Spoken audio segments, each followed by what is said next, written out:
안녕하세요. 내주한 교회 박미나 목사입니다. 오늘 말씀은 에스라 7장 11절부터 28절까지의 말씀이고, 말씀의 제목은 보이는 왕, 일하시는 하나님입니다. 사람이 모든 것을 결정하는 것처럼 보여도 역사를 움직이시는 분은 하나님이라는 사실을 놓치지 않는 시간 되길 바랍니다. 에스라 7장의 내용은 포로귀환 1세대가 성전 건축을 마치고 약 60년 정도 지난 시점의 이야기입니다. 어느새 첫 번째 귀환했었던 세대가 가졌던 이 소망과 열정이 다 사라져버린 다음 세대가 귀한 공동체를 새롭게 이루고 있었습니다. 하나님은 그들을 하나님의 말씀으로 세우기 위해 에스라를 준비시키셨습니다. 에스라는 대제사장 집안의 자손으로 하나님의 율법을 연구하고 행하며 가르치기로 결심한 사람이었습니다. 그는 하나님의 말씀을 가르치기 위한 사명을 가지고 예루살렘으로 돌아갔습니다. 그의 사명은 단순히 제도를 세우는 것이 아니라 말씀을 중심으로 무너진 신앙을, 무너진 공동체를 다시 세우는 것이었습니다. 오늘 말씀에서 에스라의 귀환이 아닥사스다 왕의 조서와 함께 진행됐다는 사실을 확인할 수 있습니다. 이 조서를 통해 왕은 약속하고 또 명령했습니다. 이스라엘 백성과 제사장들과 레위 사람들 중에 귀환할 뜻이 있는 사람들의 귀환을 허락했고 재정적인 지원을 약속했습니다. 또한 이 명령에는 제사장들, 레위 사람들, 노래하는 사람들, 그리고 문지기들, 느디님 사람들, 하나님의 성전에서 일하는 사람들에게 조공과 관세와 통행세를 면제하는 특혜가 포함되어 있었습니다. 그리고 에스라에게 하나님의 말씀을 가르칠 뿐 아니라 재판관을 세워서 분쟁을 해결하고 해당 지역에서 법을 어긴 자에게 형벌을 내릴 권한까지 위임했습니다. 왕이 에스라에게 맡긴 것은 유다와 예루살렘을 살피는 정도가 아니라 하나님의 말씀에 따라서 살피라는 그러한 이 책임을 명령으로 하고 있습니다. 이방 왕이 이런 명령을 내리다니요. 참 신기한 일이지 않을 수 없습니다. 근데 왕이 이렇게 전폭적으로 지원한 이유에 대해서 23절 말씀은 이렇게 말씀합니다.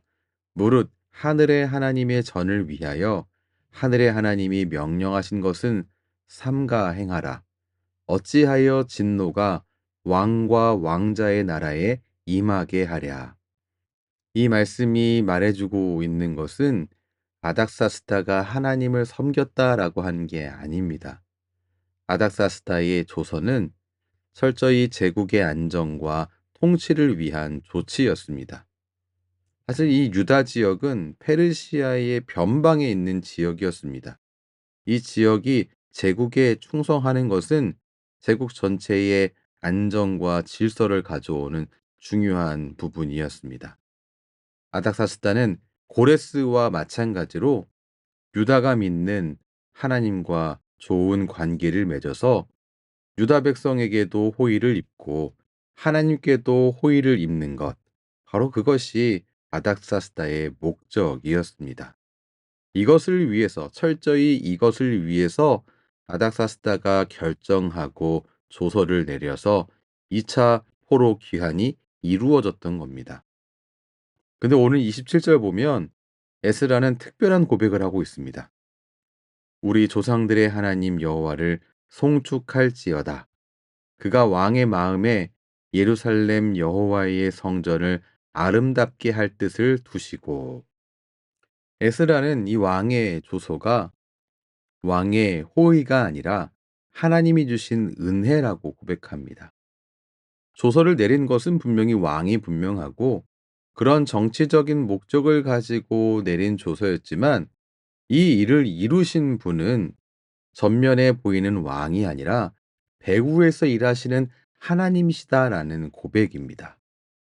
여러분, 에스라는 아닥사스다 왕의 배후에서 일하시는 하나님의 손을 보았고 그 손이 이스라엘 백성을, 그 손이 자신을 또한 도우셨다는 사실을 믿었습니다.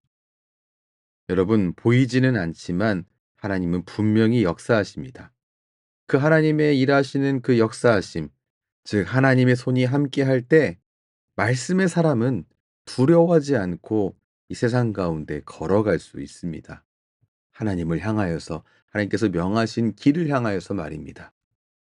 하나님의 손이 함께하는 사람은 말씀 위에 서는 자이며 말씀을 떠난 자는 하나님의 손의 도우심을 잃습니다. 여러분, 보이지 않지만 강력하게 지금도 일하시고 그리고 도우시는 하나님의 손길을 볼 수 있는 성도가 할 수 있는 게 있습니다. 그것이 바로 찬양과 감사입니다. 그 손길을 발견하고 감사와 믿음으로 찬양으로 올려드리며 신앙의 순례를 지속하는 모든 성도 되시기 바랍니다. 말씀을 정리하겠습니다. 1차 귀한 공동체는 눈에 보이는 성전을 재건했습니다. 이제 다시 귀환하는 2차 귀환 공동체의 목표는 눈에 보이지 않는 마음의 성전을 다시 세우는 것이었습니다. 다리오 왕의 칙령은 외적인 눈에 보이는 재건에 집중되어 있었지만 아닥사스다 왕의 조서는 말씀을 중심으로 한 영적인 재건에 초점이 맞춰져 있었습니다. 우리 하나님은 믿지 않는 왕의 조서를 통해서도 당신의 백성을 세우시고 하나님의 그 뜻을 이루십니다. 분명히 눈에 보이는 것은 왕의 명령이었지만 실제로 일하신 분은 그 배후에서 일하시는 하나님이셨습니다. 여러분, 세상 권력의 결정과 인간의 의도 속에서도 하나님의 뜻은 묵묵히 흐르고 있습니다. 오늘 우리도 세상 속에서 하나님의 일하심을 신뢰하며 살아가야 합니다. 우리 하나님은 지금도 사람을 통해서, 지금도 환경을 통해서, 또한 우리의 예상을 넘어서 당신의 계획을 이루십니다. 부디 보이는 현실에 마음을 빼앗기지 마시고 그 뒤에서 성실하게 일하시는 하나님을 바라보는 믿음의 눈을 가지고 나아가 감사와 찬양으로 올려드리는 우리의 하루하루가 되기를 주님의 이름으로 축원합니다. 기도하겠습니다. 사랑의 하나님, 보이는 현실에 가려서 보이지 않을 때에도 하나님은 여전히 일하고 계심을 믿습니다. 아닥사스다 왕의 조서 뒤에서 하나님의 뜻을 이루셨던 것처럼 오늘도 우리의 삶과 세상 속에서 하나님이 주권자로 일하고 계심을 믿습니다. 우리의 시선이 세상의 힘이 아니라 그 힘을 다스리시는 하나님께 머물게 하시고 말씀 위에 굳게 서서 하나님의 일하심을 신뢰하게 하여 주시옵소서. 예수님 이름으로 기도합니다. 아멘. 주님을 찬송하면서 눈에 보이는 현실이 전부가 아닙니다. 그 현실 뒤에서 여전히 선하게 일하시는 우리 하나님을 믿음의 눈으로 바라보시기 바랍니다. 그 믿음은 오늘 우리를 흔들림 없이 세우는 힘이 됩니다.